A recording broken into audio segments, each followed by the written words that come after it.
નમસ્કાર મિત્રો, આપણે ગયા લેક્ચર્સમાં બંધ ધ્રુવીય છે એની પણ ચર્ચા કરી હતી. આ ઉપરાંત આપણે આ બે અણુની પણ ચર્ચા કરી, છતાં પણ સમજાવી દઉં કે બંધની ધ્રુવીયતા કોને કહેવાય. તો બે અસમાન પરમાણુ વચ્ચે ઇલેક્ટ્રોનની ભાગીદારી થાય તો આ એ કરતા બીની વિદ્યુત ઋણતા વધુ.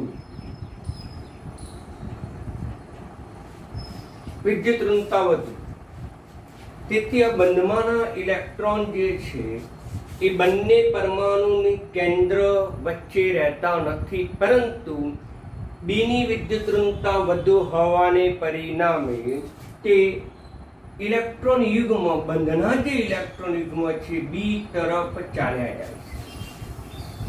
આમ બંધના ઇલેક્ટ્રોન ઉપર પરમાણુનું આકર્ષણ બળ ને આપણે વિદ્યુત ઋણતા અથવા તો બંધની ધ્રુવીયતા તરીકે ઓળખીએ છીએ. તો આમાં ઇલેક્ટ્રોન યુગ્મ પહેલા બંને પરમાણુ કેન્દ્રની વચ્ચે હતા, પરંતુ હવે ઇલેક્ટ્રોન યુગ્મ બી પરમાણુ તરફ ચાલ્યા ગયા. તેથી બીની આસપાસ ઘનતા વધી ગઈ અને એને પરિણામે તે અંશતઃ ઋણ વીજભાર પ્રાપ્ત કરે છે અને એ પોતે અંશતઃ ધન વીજભાર પ્રાપ્ત કરે છે. પરિણામે એને આ રીતે પણ લખવાની પ્રથા છે. પરંતુ આપણા પુસ્તકમાં આ રીતે લખેલું છે, આ સહસંયોજક બંધ, પરંતુ બંધના ઇલેક્ટ્રોન ક્યાં ચાલ્યા ગયા? તો કે બી તરફ આ નિશાની છે. જેની ઉપર ધનવીજભાર આવે એની ઉપર પ્લસ લખવાની પ્રથા. એટલે આ જે બંધ છે એ ધ્રુવીય બંધ તરીકે દર્શાવવામાં આવે, જે ધ્રુવીય બંધની નિશાની છે. એટલે આ ત્રણે ત્રણ બંધ છે એ ધ્રુવીય બંધ તરીકે ઓળખી. આ જે બંધ હતો એ સહસંયોજક હતો. બે અસમાન પરમાણુ વચ્ચે સહસંયોજક બંધ રચાય તો એ ધ્રુવીય બંધમાં રૂપાંતર પામે. Clear concept? તો અહીંયા પહેલા BeF2 ની આપણે ચર્ચા કરીએ.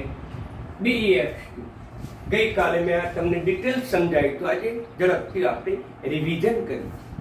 તો BeF2 માં BeX સહસંયોજક બંધ છે મિત્રો, પરંતુ આમાં Be કરતા X ની વિદ્યુત ઋણતા વધુ, એટલે કે ઇલેક્ટ્રોન આકર્ષવાની વૃત્તિ વધુ. બીજી પરિભાષામાં વિદ્યુત ઋણતા વધુ. પરિણામે આ બંધના જે ઇલેક્ટ્રોન છે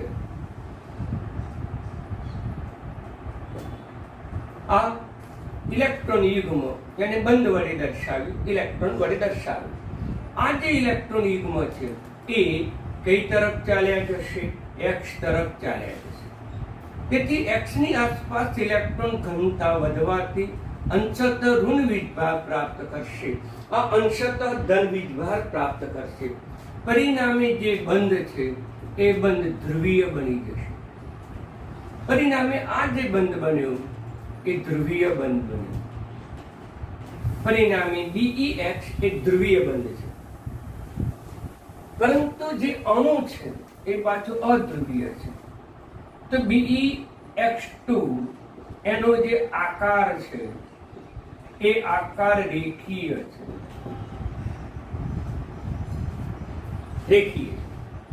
તેથી આ બંધની ધ્રુવીયતા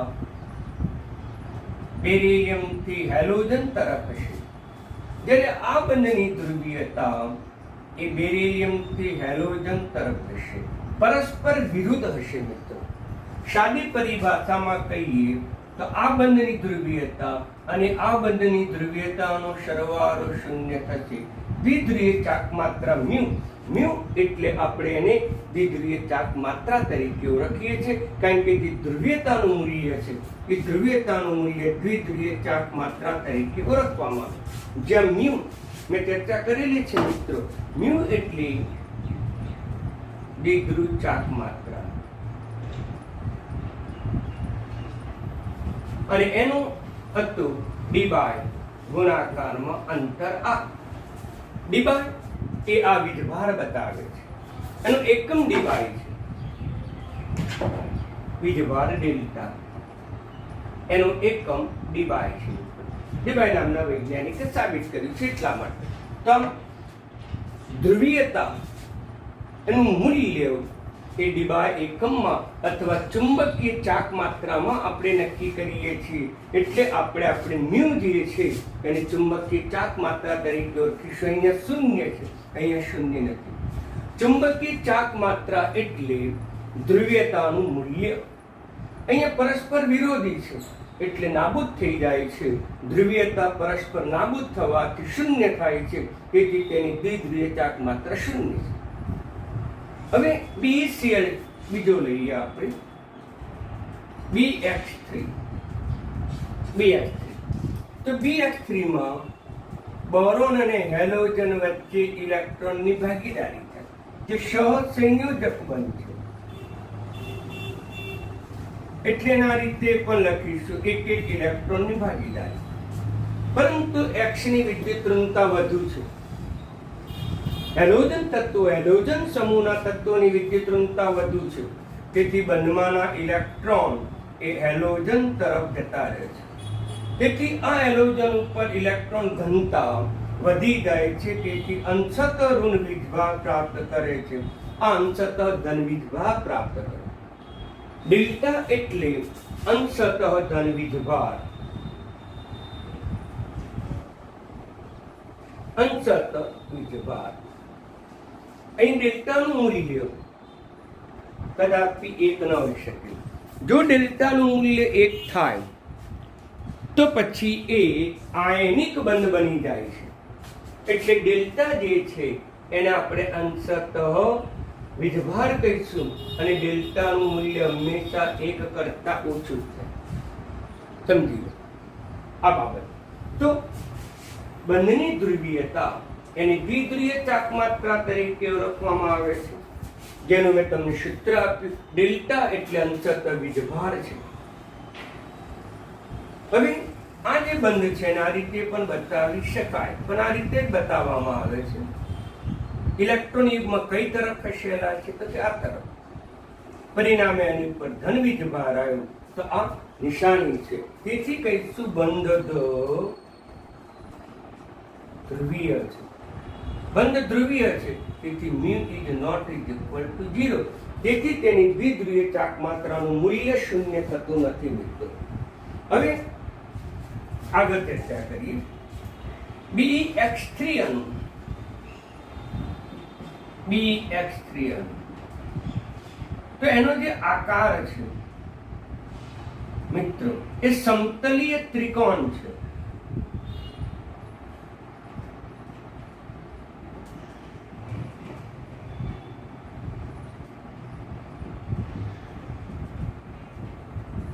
સમતલીય ત્રિકોણ. તેથી આ બંધની ધ્રુવીયતા એ બેરિલિયમથી હેલોજન તરફ. આ બંધની ધ્રુવીયતા પણ બેરિલિયમથી હેલોજન તરફ. આ બંધની ધ્રુવીયતા પણ બેરિલિયમથી હેલોજન તરફ. આનો આકાર સમતલીય ત્રિકોણ હોવાથી આનો સરવાળો એક ધ્રુવીયતા બંધનો સરવાળો વત્તા બીજી ધ્રુવીયતા બંધનો સરવાળો વત્તા ત્રીજી બંધની ધ્રુવીયતાનો સરવાળો મિત્ર શૂન્ય થઈ જાય છે. દ્વિધ્રુવીય ચાક માત્રા શૂન્ય થઈ, સદિશ અસર પરસ્પર નાબૂદ થઈ જાય, જે અણુના આકાર ઉપર આધાર રાખે છે. ગઈકાલે પણ સમજાયું હતું. બેરિલિયમ એ પથ્થર આપણે વિચાર્યું. આ X એ 3 વિદ્યાર્થીઓ છે, અને 3 વિદ્યાર્થીઓ આ પથ્થરને દોરી વડે બાંધેલો છે. તેને ખેંચે છે, સમાન આકર્ષણથી ખેંચે છે. આકર્ષણ સમાન, તેથી આ પથ્થર છે એ ક્યાંય ખસતો નથી, મધ્યમાં જ રહે છે. આકર્ષણ બળ, ખેંચાણ બળ પરસ્પર નાબૂદ થાય છે. સદિશ વડે પણ આને સમજાવી શકાય છે. આમ એનો સદિશ સરવાળો શૂન્ય થઈ જાય છે. તેથી આ જે અણુ છે એ અણુ કેવો બની જાય છે? અધ્રુવીય. માટે અણુ બની જાય છે અધ્રુવીય. બંધ ધ્રુવીય પરંતુ અણુ અધ્રુવીય. મિત્રો યાદ રાખો. હવે આપણે અહીંયા ચર્ચા કરી NH3 બંને જે છે એ કારણોની મેં ગયા લેક્ચરમાં પણ ચર્ચા કરી હતી, છતાં અગત્યના હતા જે તમને કારણોમાં, થિયરીમાં અથવા તો નીટજીમાં પણ પૂછાય. હવે NH3 માં NH બંધ ધ્રુવીય અને અણુ પણ ધ્રુવીય. યાદ રાખો. તો NH3 ની ચર્ચા કરો. NH3 તો NH3 તેનું લુઈસ બંધારણની ચર્ચા કરીએ. લુઈસ બંધારણ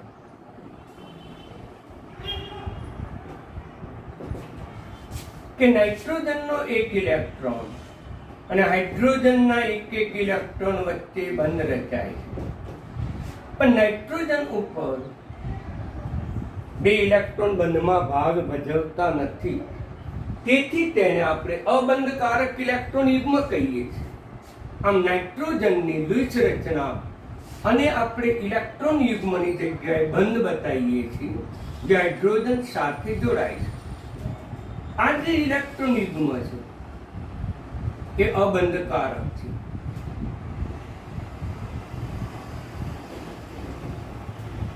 બંધમાં ભાગ ભજવતા નથી. પરંતુ ઇલેક્ટ્રોન રહે ક્યાં? ઇલેક્ટ્રોનનું સ્થાન ક્યાં? તો અબંધકારક ઇલેક્ટ્રોન યુગ્મો એ કક્ષકોમાં રહે. એ કક્ષકોમાં ગોઠવાય છે. તેથી આપણે એને આ રીતે પણ બતાવી શકાય. કક્ષકો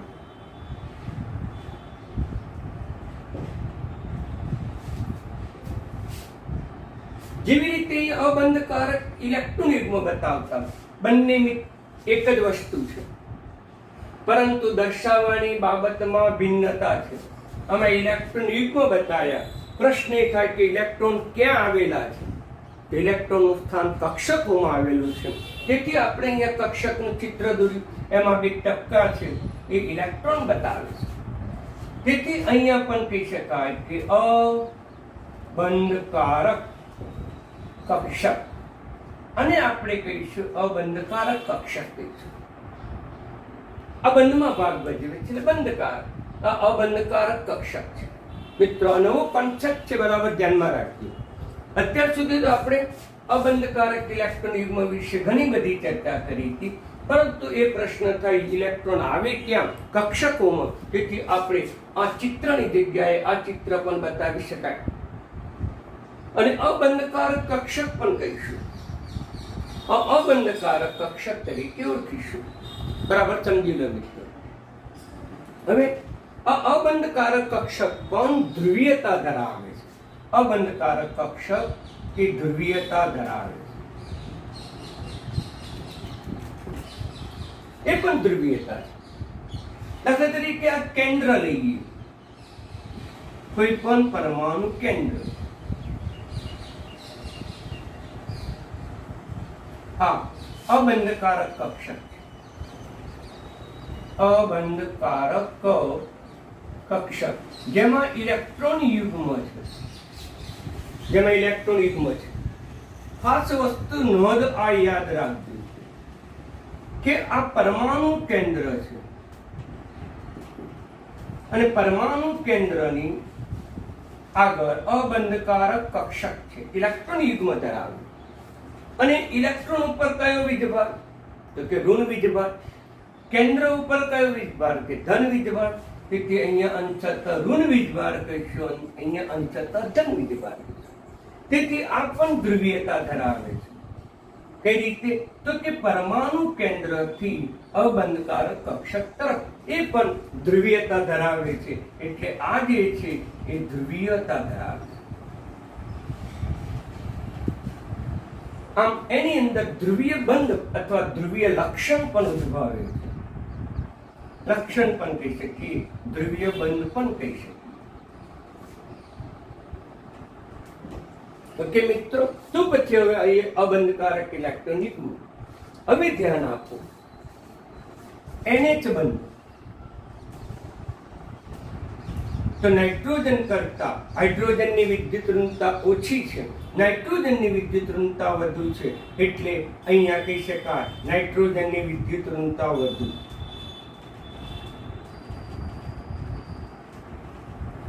તેથી બંધના ઇલેક્ટ્રોન કઈ તરફ ખસાશે? હાઇડ્રોજનથી નાઇટ્રોજન તરફ. તેથી આની ઉપર ધન. તેથી કહી શકાય કે બંધ જે છે ધ્રુવીય છે. mu is not is equal to 0. આમ NH બંધ એ પોતે ધ્રુવીય છે. આમ NH બંધ ધ્રુવીય છે. હવે આપણે અણુની ચર્ચા કરી. અણુ પણ ધ્રુવીય છે મિત્રો, એમ કહેવા માંગે છે. તો બરાબર ધ્યાનમાં રાખજો કે નાઇટ્રોજન છે, એની સાથે 3 હાઇડ્રોજન છે. હમણાં જ બતાવ્યું તે મુજબ કે હાઇડ્રોજન કરતા નાઇટ્રોજનની વિદ્યુત ઋણતા વધુ છે. આ ઉપરાંત નાઇટ્રોજન ઉપર અબંધકારક કક્ષક પણ આવેલું છે. હવે બંધની ધ્રુવીયતા કઈ તરફ હશે? તો આપણે કહીશું કે હાઇડ્રોજન કરતા નાઇટ્રોજનની વિદ્યુત ઋણતા વધુ છે. તેથી હાઇડ્રોજન થી નાઇટ્રોજન તરફ આપણને વિદ્યુત ઋણતા જોવા મળશે. હવે અહીંયા પણ અબંધકારક કક્ષકની ધ્રુવીયતા કેન્દ્રથી, આ કેન્દ્ર છે નાઇટ્રોજન, સ્વીકારી લઈશું. કેન્દ્રથી ક્યાં છે? તો કે કક્ષક તરફ હશે, એટલે આ રીતે. મિત્ર, તો અહીંયા બંધની ધ્રુવીયતા નો સરવાળો સમાસ અસર, સમાસ અસર શૂન્ય નથી. તેથી mu is not is equal to 0. તેથી કહી શકાય કે અણુ ધ્રુવીય છે. આ બેમાં અલગ વસ્તુ હતી, આકાર ઉપર આધાર રાખે. જ્યારે અહીંયા બરાબર વિચારી લો તો આટલી નોંધ તમારે યાદ રાખવાની. NH3 માં લુઈસ બંધારણ અનુસાર અબંધકારક ઇલેક્ટ્રોન યુગ્મ છે, જે કક્ષકોમાં ગોઠવાયેલી છે, માટે અબંધકારક કક્ષક પણ છે અને જે પોતે ધ્રુવીયતા પણ ધરાવે છે. આપણે NH બંધની ચર્ચા કરીએ. NH બંધ મિત્રો, તો NH બંધ બરાબર વિચારી તો હાઇડ્રોજન કરતા નાઇટ્રોજનની વિદ્યુત ઋણતા વધુ છે, એટલે બંધની ધ્રુવીયતા એ હાઇડ્રોજન થી નાઇટ્રોજન તરફ હશે. 3 બંધની. તેથી બંધ ધ્રુવીય છે. mu is not is equal to 0.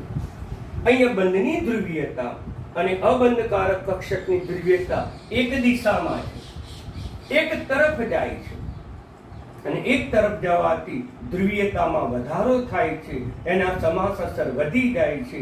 તેથી શૂન્ય થતો નથી. માટે અણુ પણ ધ્રુવીય છે, માટે બંધ પણ ધ્રુવીય, અણુ પણ ધ્રુવીય. મિત્રો બરાબર સમજી લે. આમ એના આકાર ઉપર અને બંધની ધ્રુવીયતા ઉપર આધાર રાખે છે. હવે આપણે બીજું લઈએ.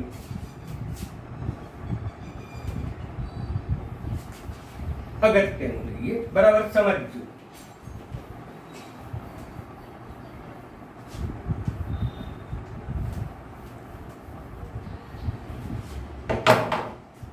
NH3 અને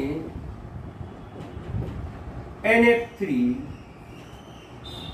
અણુની તુલના કરો. મિત્રો, આ વધારાનો છે, આપણે 5મો પ્રશ્ન તરીકે લઈએ. ઇમ્પોર્ટન્ટ NH3 અને NF3 અણુની તુલના કરો. મિત્રો, એની આપણે તુલના કરવાની છે. તો પહેલા NH3 નું આપણે લુઈસ બંધારણ દોરીએ. NH3 નું લુઈસ બંધારણ. NH3 નું લુઈસ બંધારણ પણ એ જ પ્રકારે આવશે. આ લુઈસ બંધારણ બરાબર ધ્યાનમાં રાખો. એની ઉપર અબંધકારક કક્ષક છે. એટલે આપણે આ રીતે પણ બતાવી શકીએ.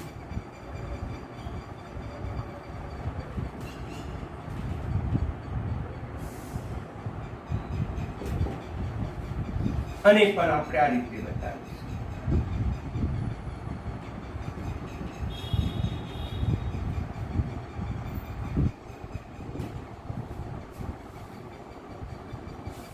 આ જે છે એ અબંધકારક ઇલેક્ટ્રોન યુગ્મો ધરાવતી કક્ષક છે. બંનેમાં જોવા મળે અબંધકારક ઇલેક્ટ્રોન યુગ્મ ધરાવતી કક્ષક. હવે પહેલા બંધની ચર્ચા કરીએ આપણે. બંધ કયો બંધ છે અહીંયા? તો NH બંધ છે. નાઇટ્રોજન કરતા હાઇડ્રોજન કરતા નાઇટ્રોજનની વિદ્યુત ઋણતા વધુ છે. તેથી બંધમાંના ઇલેક્ટ્રોન હાઇડ્રોજનથી નાઇટ્રોજન તરફ હશે. આ રીતે. તેથી બંધ ધ્રુવીય હશે. બંધ ધ્રુવીય.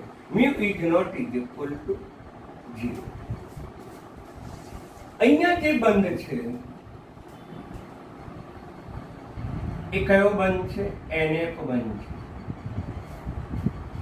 આમાં નાઇટ્રોજન કરતા ફ્લોરિનની વિદ્યુત ઋણતા વધુ છે. મિત્રો બરાબર ધ્યાન આપજો. આખા આવર્ત કોષ્ટકમાં સૌથી વધુ વિદ્યુત ઋણીય તત્વ કયું? તો કે ફ્લોરિન. કઈ લઈશું? વિદ્યુત ઋણતા વધુ. વિદ્યુત ઋણતા એટલે ઇલેક્ટ્રોન આકર્ષવાની વૃત્તિ વધે. તેથી બંનેની ધ્રુવીયતા ક્યાં જશે? આના કરતા બિલકુલ વિરુદ્ધ. અહીંયા નાઇટ્રોજનની વિદ્યુત ઋણતા વધુ હોવાથી એટલે બંનેના ઇલેક્ટ્રોન નાઇટ્રોજન તરફ ખસ્યા છે. નાઇટ્રોજન કરતા ફ્લોરિનની વિદ્યુત ઋણતા વધુ છે. તેથી બંધમાંના ઇલેક્ટ્રોન નાઇટ્રોજન થી ફ્લોરિન તરફ જાય છે. મિત્રો બરાબર સમજી લો. અહીંયા બંનેની ધ્રુવીયતા પરસ્પર વિરુદ્ધ છે. અહીંયા નાઇટ્રોજન તરફ છે, જ્યારે અહીંયા નાઇટ્રોજન થી દૂર છે, ફ્લોરિન તરફ છે. આમ બંનેની ધ્રુવીયતા પરસ્પર એકબીજાથી વિરુદ્ધ છે. હવે ધ્યાન આપો બરાબર. અહીંયા અથવા નવ ચિત્ર દોરીએ.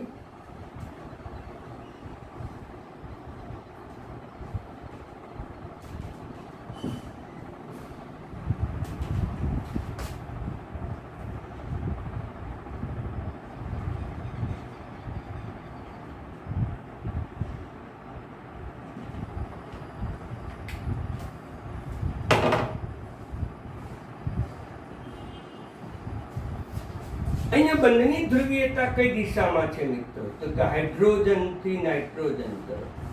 અહીંયા પણ હાઇડ્રોજન થી નાઇટ્રોજન તરફ. અહીંયા પણ હાઇડ્રોજન થી નાઇટ્રોજન તરફ. અહીંયા નાઇટ્રોજન થી દૂર આપણને બંનેની ધ્રુવીયતા જોવા મળે. જ્યારે ફ્લોરિનમાં તમે NF3 માં તમે બરાબર વિચારો. NF3 માં તો NF3 માં તમે વિચારો તો આ નાઇટ્રોજન થી ફ્લોરિન તરફ છે.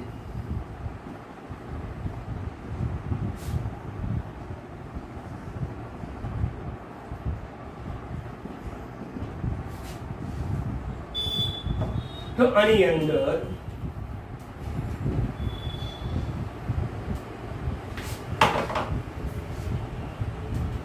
ત્રણ NH બંધની ધ્રુવીયતા અને અબંધકારક ઇલેક્ટ્રોન યુગ્મો ધરાવતી કક્ષકની ધ્રુવીયતા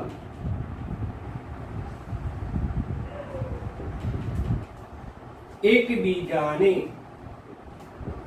પૂરક છે. એકબીજાને પૂરક છે. બીજી પરિભાષામાં એક જ દિશામાં છે. તેથી તેની દ્વિધ્રુવ ચાર્ક માત્રા વધુ, દ્વિધ્રુવીય ચાક માત્રા વધુ. મિત્રો, એની દ્વિધ્રુવીય ચાક માત્રાનું મૂલ્ય આપણને ઘણું બધું વધારે જોવા મળે છે. અહીંયા 3 NF બંધની ધ્રુવીયતા અને અબંધકારક ઇલેક્ટ્રોન યુગ્મની ધ્રુવીયતા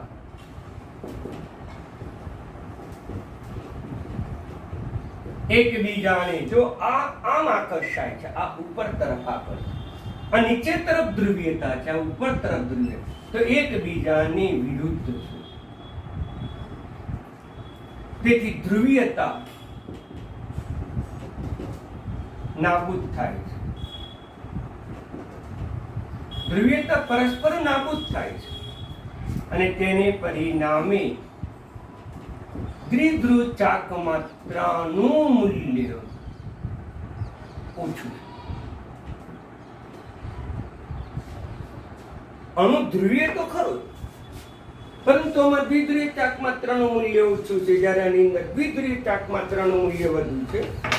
આપણે પુસ્તકમાં જોઈને એનું જો મૂલ્ય લખીએ તો આની અંદર દ્વિધ્રુવીય ચાક માત્રાનું મૂલ્ય છે 4.90 ગુણાકારમાં 10⁻30 કુલમ પ્રતિ કુલમ ઇન્ટુ મીટર. મિત્રો, તમારે ખાલી નોંધ જ યાદ રાખવાની છે. આ મૂલ્ય કે યાદ રાખવાની જરૂર નથી. આનું મૂલ્ય છે 0.80 ગુણાકારમાં 10⁻30 કુલમ મીટર. આમ આ પણ અણુ ધ્રુવીય, પરંતુ આની ધ્રુવીયતા ધ્યાન આપો, અણુ તો ધ્રુવીય છે જ,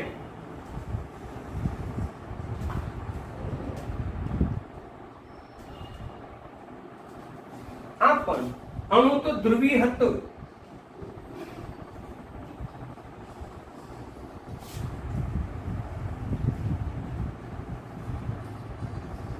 પરંતુ આ અણુની